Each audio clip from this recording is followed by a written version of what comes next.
Hello students, welcome back to Education Guru. I hope you all are fine. Students, last time हमने scanf function के बारे में देखा था. आज हम देखेंगे कि हम दो नंबर्स की एडिशन कैसे करवा सकते हैं और उसके बाद printf फंक्शन में मैसेज और वैल्यू दोनों चीज़ें इकट्ठी कैसे प्रिंट करवा सकते हैं. अब देखिए, स्टार्टिंग में मैंने stdio.h लाइब्रेरी फाइल का यूज़ किया, हेडर फाइल का यूज़ किया और उसके बाद मैंने मेन फंक्शन का यूज़ किया. ये मेन फंक्शन कंपाइलर जब एग्जीक्यूट करेगा प्रोग्राम को तो सबसे पहले मेन फंक्शन फाइंड करेगा. देन उसके बाद मैंने यहाँ पे 3 वेरिएबल्स लिए हैं. कितने वेरिएबल्स? 3 वेरिएबल्स का स्पेस लिया है मेमोरी में. ये मेरी मेमोरी है और इस मेमोरी में मैंने 3 वेरिएबल का स्पेस ले लिया है. ठीक है जी.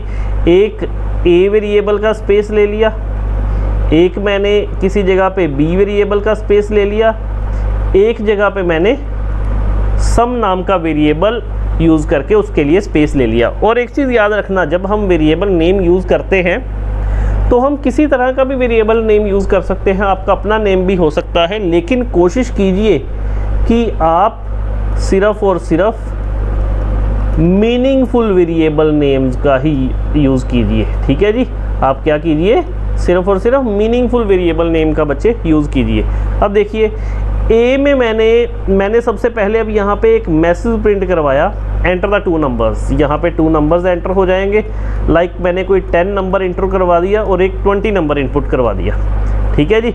यहाँ पे scanf फंक्शन का यूज़ किया. जब scanf फंक्शन का यूज़ करूँगा तब ये क्या करेगा, ये 2 नंबर्स इनपुट करवाएगा.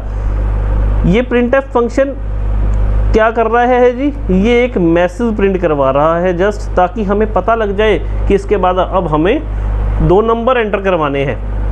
ये देखिए, scanf फंक्शन से क्या हुआ जी, मेरे 2 नंबर एंटर हो गए. एक ए में वैल्यू आ गई 10 और बी में वैल्यू आ गई 20.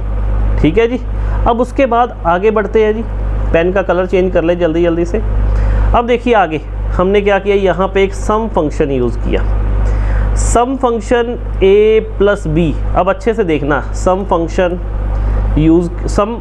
वेरिएबल यूज़ किया है, सम फंक्शन नहीं, सम वेरिएबल यूज़ किया है. और इस वेरिएबल में अब देखिए मैंने a प्लस बी किया है.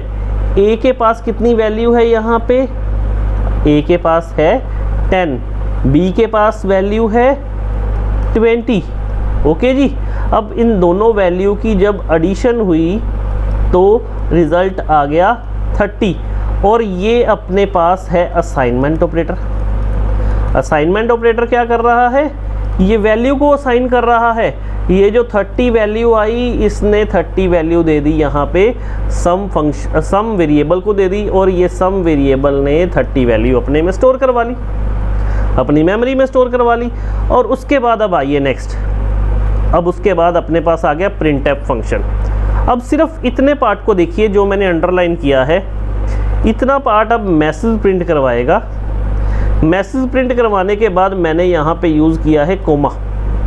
फिर मैंने यूज़ किया फॉर्मेट स्पेसिफायर. क्या यूज़ किया?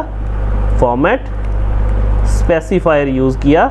ये फॉर्मेट स्पेसिफायर बताएगा किस तरह की वैल्यू हम प्रिंट करवा सकते हैं. हम सिर्फ और सिर्फ नंबर टाइप की वैल्यू ही यहाँ पे अब प्रिंट करवा सकते हैं, क्योंकि हमने यहाँ पे %d का यूज़ किया.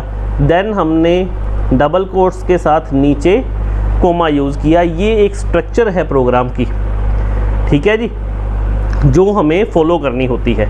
उसके बाद मैंने सम वेरिएबल को मैंने कॉल किया. ये सम वेरिएबल को जब मैंने कॉल किया, बड़े अच्छे से देखिएगा, इस वेरिएबल में वैल्यू पड़ी है 30. इसने 30 वैल्यू को प्रिंट करवा दिया. ठीक है जी. उसके बाद एट लास्ट मैंने उसी तरह से रिटर्न फंक्शन का यूज़ किया. ये रिटर्न फंक्शन क्या कर रहा है, कोई वैल्यू रिटर्न कर रहा है, इंटीजर टाइप की वैल्यू रिटर्न कर रहा है, क्योंकि मैंने स्टार्टिंग में मेन मेथड में इंटीजर मेन लिया है. और लास्ट में मैंने ये क्लोजिंग ब्रैकेट का यूज़ करके अपने प्रोग्राम को एंड कर दिया. अब आइए देखिए हमारा प्रोग्राम रन कैसे होगा. अब देखिए मैंने प्रोग्राम लिया. ठीक है जी. रन बटन पे क्लिक किया. अब यहाँ पे एक मैसेज प्रिंट हो गया. मुझे 2 वैल्यूज़ एंटर करवानी है। ए में मैंने 10 एंटर करवा दिया, एंटर प्रेस करके बी में आप 20 एंटर करवा दीजिए।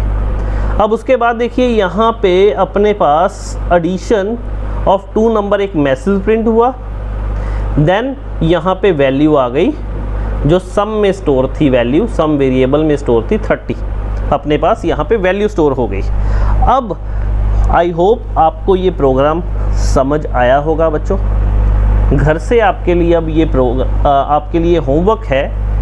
आपने जैसे कि मैंने आपको एडिशन करवाई है 2 नंबर्स की, आपने सब्ट्रैक्शन और मल्टीप्लिकेशन के 2 प्रोग्राम्स बनाकर मुझे उसकी आउटपुट के साथ आपका जो प्रोग्राम की कोडिंग है वो मुझे आपने कमेंट बॉक्स में शेयर करनी है।